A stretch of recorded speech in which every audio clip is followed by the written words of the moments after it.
If you're looking for a good display under $300 for your MacBook Air, your Mac Mini, or your MacBook Neo, I think I found the one. This is the Dell S2725QC. It's a 27-inch 4K display with a 120Hz refresh rate and a great contrast ratio that looks great, works great, and in some areas, it's even more impressive than some much more expensive displays. Full disclosure, I use the Studio Display XDR every single day and I love it. But most people don't want to spend $3,200 or even $1,600 for the regular Studio display. But this Dell display is a budget display at under $300 at the time of this recording on Amazon and Best Buy.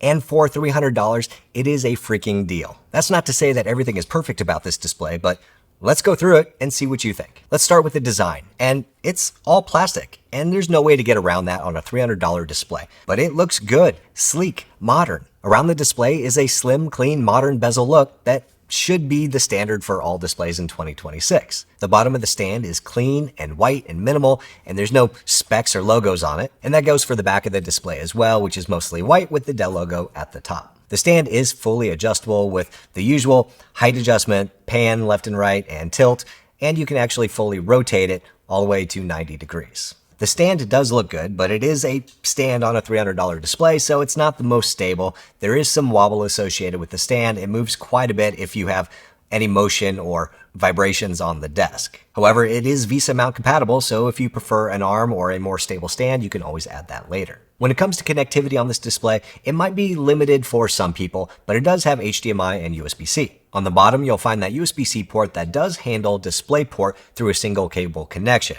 And you'll also find the first HDMI port if that's your preferred connection method. If you're connecting to a Mac, you're probably going to use that USB-C connection for a single cable that does both video and power to your device. But I should mention that the power delivery from this display is just 65 watts compared to many others, which are 90 or 95 or higher. But in all honesty, in regular everyday use, especially if you're using a MacBook Air or MacBook Neo, that is more than what you're going to need. Even if you're using a MacBook Pro with an M5 Max, you're going to have to hammer that thing constantly hour after hour for the battery to actually drop. On the back middle, you're going to find a downstream USB-A port for flash drives or dongles, and the second HDMI port. With multiple ports, you can connect additional devices to this display. However, there is no built-in KVM, so you won't be able to switch USB devices from device to device. Now, on the bottom of the display, you're actually going to find a hidden pop-out USB hub. There's a single USB-A and USB-C connection. Both of them are 5 gigabits, and it makes it real convenient to be able to connect external devices. And the last thing I want to mention about the ports is that it has a built-in power supply, which means no big, ugly external power brick with a bunch of extra cable that you have to tie up. It's just a single cable from the display to the power port, and I love that. All right, let's talk about what really matters now, and that is the display itself. And I'm telling you, for the price, it is so good. First of all, just look at this backlight consistency on this display. The S2725QC just looks good. It doesn't have any big backlight bleeds on the sides. It's not all blotchy in certain areas, indicating brightness uniformity issues. It actually looks like a decent display. And yes, as you saw, this display is actually that good. I bought 2 of them. Now, when it comes to color accuracy, Dell is not trying to claim that this is a super accurate display, but they do say it covers up to 99% of the sRGB color range. So using my colorimeter, I checked the brightness, the colors, the gamut, the uniformity, the contrast, everything, to see how it performs, and it does pretty well. Here you can see that this display covers about 80% of the P3 color gamut compared to most Macs, which are mid to upper 90s. The contrast ratio was nearly 1500 to 1, which is what the specs say. And when it came to how accurate it thought different colors were, it had a delta E value of less than 2 overall, which is actually pretty darn good, which means that most colors are right on point. Now, the display itself is a 27-inch 4K display at 163 pixels per inch. And I know there's going to be a lot of people out there in the comments that are going to say, it's not 5K, you need to have 5K, it's not sharp enough. But listen, let me tell you, at $300, it doesn't matter. And honestly, as my eyes age, it doesn't matter as much. I mostly need things to be a little bit bigger anyway. But for most people, for most things, a 4K 27-inch display is just fine, or even better than fine. Everything here is readable and sharp.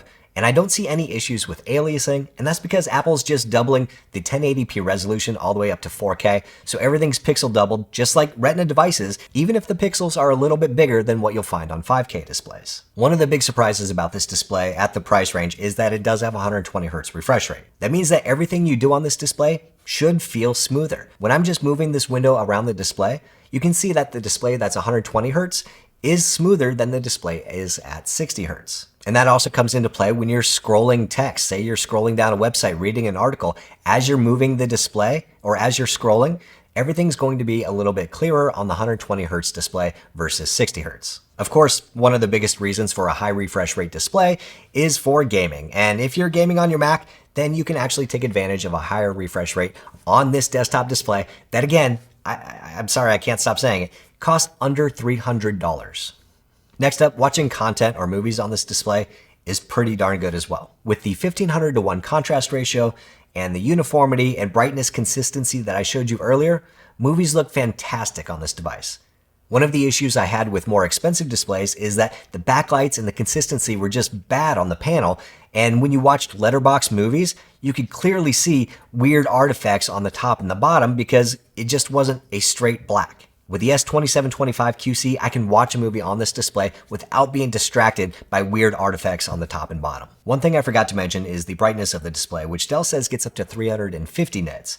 In my testing, I actually saw it get all the way up to 390 nits. And in general, when I'm using this display in my office with all of my studio lights on, I had no issue seeing the display at around 80% brightness. That should be plenty for most office environments. Now I want to talk about where every other display I've tested falls down when you want a cheap, clean desk setup, and that's the speakers. The speakers in the S2725QC are actually okay, which is a huge compliment. I've tested very expensive displays with absolute garbage speakers, and these ones are usable. The S2725QC speakers actually get pretty loud. Most display speakers aren't good for anything other than the occasional alert sound coming in when you get a new mail message. But at reasonable volume levels, the S2725QC actually does pretty good for general viewing and everyday content as well. The speakers aren't going to have the same bass and treble response of the Studio Display XDR, but again, they're usable, which is way more than I can say about most other displays. And if you're looking for a clean, minimal, cheap setup,